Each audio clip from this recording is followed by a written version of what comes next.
নয়, আমাদের পাশে বাংলাদেশ, পাকিস্তান, শ্রীলঙ্কা, বার্মা, যত দেশ আছে গণতান্ত্রিক পদ্ধতিতে কিংবা রাজতন্ত্রের পদ্ধতি যা মানব দ্বারা পরিচালিত, তাদের আইনের মধ্যে কোনো স্থিতিশীলতা নেই। কিন্তু আল্লাহ তাআলা দাবি করছেন লা তাবদীলা লিকালিমাতিল্লাহ, আমার কথার কোনো পরিবর্তন নেই। লা ইউবাদদালুল কাউলু লাদাইয়া, আমার কথা পরিবর্তনযোগ্য নয়। এমন একটা সংবিধানের ধারক বাহক মুসলিম উম্মাহ জীবনের এক বিরাট ক্ষেত্রে তারা এমন এক শূন্যে অবস্থান করছে, যেটার নাম আমরা বলেছি দাম্পত্য জীবন। এই দাম্পত্য জীবনের নির্দিষ্ট একটা পর্ব সম্পর্কে আমি আপনাদের সম্মুখে আলোচনা করতে চাই এবং ইসলামের একটা স্বচ্ছ স্পষ্ট দিক আপনাদের সামনে আমি উপস্থাপন করতে চাই। আল্লাহ রাব্বুল আলামিন যদি আপনাদেরকে তৌফিক দান করেন, যদি আপনাদের হিদায়াত আল্লাহ রাব্বুল আলামিনের মর্জির মধ্যে থেকে থাকে, ইচ্ছায় থেকে থাকে, তাহলে অবশ্যই আপনি দেখতে পাবেন যে সমস্যা জর্জরিত মানব জাতি, বিশেষ করে বিবাহকে কেন্দ্র করে ইসলাম তার কত সুষ্ঠু সমাধান দিয়েছে, অবশ্যই বুঝতে পারবেন। প্রথমেই দেখা যাক, আমি যে আয়াতটা তেলাওয়াত করেছি 30 নম্বর সূরা 21 নম্বর আয়াত সূরা রুমের, কত বাস্তব কথাটা আল কোরআন তুলে ধরেছে। আল্লাহ তাআলা বলেন ওয়ামিন আয়াতিহি আন খালাকা লাকুম মিন আনফুসিকুম আজওয়াজান লিতাসকুনু ইলাইহা ওয়া জাআলা বাইনাকুম মাওয়াদ্দাতান ওয়া রাহমা ইন্না ফি যালিকা লাআয়াতিন লিকওমিন ইয়াতাফাক্কারুন। আমি যে তোমাদের রব, তার বহু দলিল আমি তোমাদেরকে দিয়েছি, বহু দলিল আমি তোমাদেরকে দিয়েছি। আমার কে রব হিসাবে, সৃষ্টিকর্তা হিসাবে চেনার অন্যতম দলিল হচ্ছে তোমাদের মধ্য থেকেই তোমাদের জন্য সৃষ্ট তোমাদের স্ত্রী সমূহ, তোমাদের স্ত্রী সমূহ।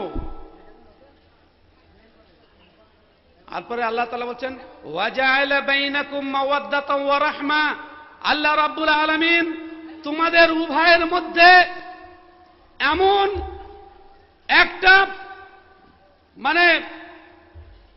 দেখা যায় না এমন একটা ভালোবাসা, এমন একটা আকর্ষণ সৃষ্টি করেছেন, অকল্পনীয় আকর্ষণ। রাসূল করিম সাল্লাল্লাহু আলাইহি ওয়াসাল্লাম এর ভাষা এই স্থানটার জায়গায়, ভালোবাসার জায়গাটা রাসূল করিম সাল্লাল্লাহু আলাইহি ওয়াসাল্লাম বলছেন লাম তারা লিল মুতাহাব্বাইনি মিসলান নিকাহ, দুজন প্রেমিকের মধ্যে এই অটুট বন্ধন এবং নির্ভেজাল, নিষ্কলুষ এবং এত ভেজাল শূন্য প্রেম পৃথিবীর কোন প্রেমিকের মধ্যে তুমি পাবে না। সত্য কথা, অপরিচিত একটা নারী, অপরিচিত একটা নরের কাছে কি এমন মন্ত্র পড়ল, কি এমন আকর্ষণ যে সারা জীবনের জন্য তার জীবন সঙ্গী হয়ে গেল। বিচ্ছিন্নতার কথা তাদের মনে প্রাণে ব্রেনে আনতে গিয়ে তারা যেমন আতঙ্ক বোধ করে, অনুরূপভাবে গোটা পরিবার আতঙ্কিত হয়, এই ভালোবাসা যাতে বিচ্ছিন্ন না হয়।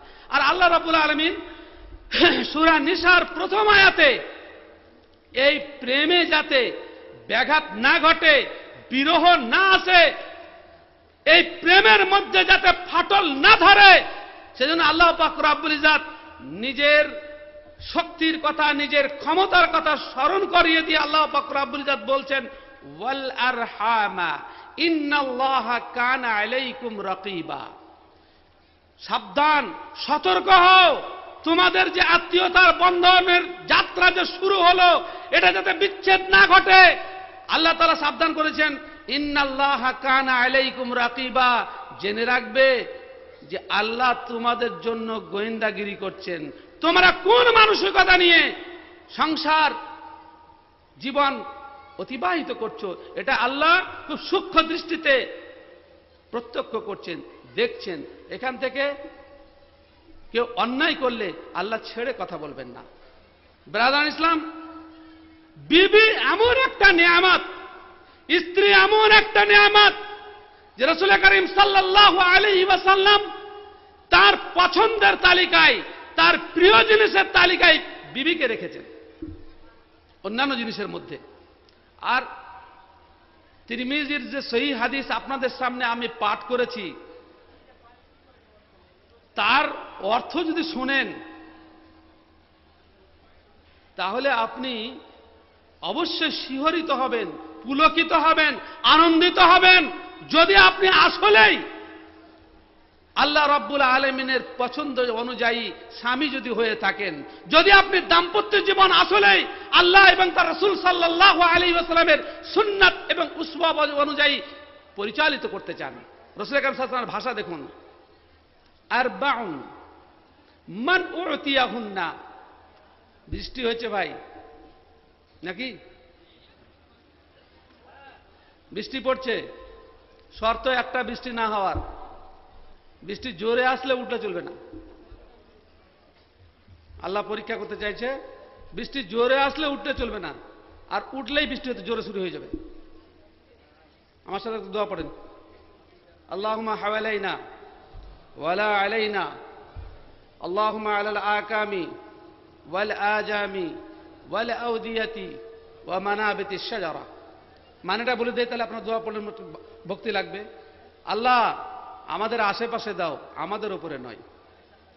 আল্লাহ গাছে, পাহাড়, পর্বতে যেখানে প্রয়োজন আছে সেখানে দাও, যেখানে মাঠে ফসল আছে সেখানে দাও, আমাদের উপর দিও না। ইনশাআল্লাহ আল্লাহ বৃষ্টি হবে না, এই বিশ্বাস নিয়ে দোয়াটা আরেকবার পড়ুন, আল্লাহুম্মা হাওয়ালাইনা ওয়ালা আলাইনা, আল্লাহুম্মা আলাল আকামি ওয়াল আজামি ওয়াল আউদিয়াতি ওয়া মানাবিতিশ শাজারা। বলছিলাম রাসূল করিম সাল্লাল্লাহু আলাইহি ওয়াসাল্লাম বলছেন, আরবাউন মান উতিয়াহুন্না ফাকাদ উতিয়া খায়রাদ দুনিয়া ওয়াল আখিরা। চারটি গুণ আল্লাহর পক্ষ থেকে যাকে দিয়ে দেয়া হলো, যে চারটা গুণ পেয়ে গেল,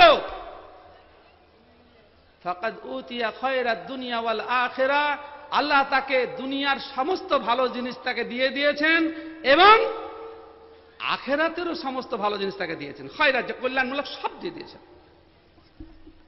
তাহলে কি কি চারটা জিনিস? কলবুন শাকিরুন, কৃতজ্ঞ হৃদয়।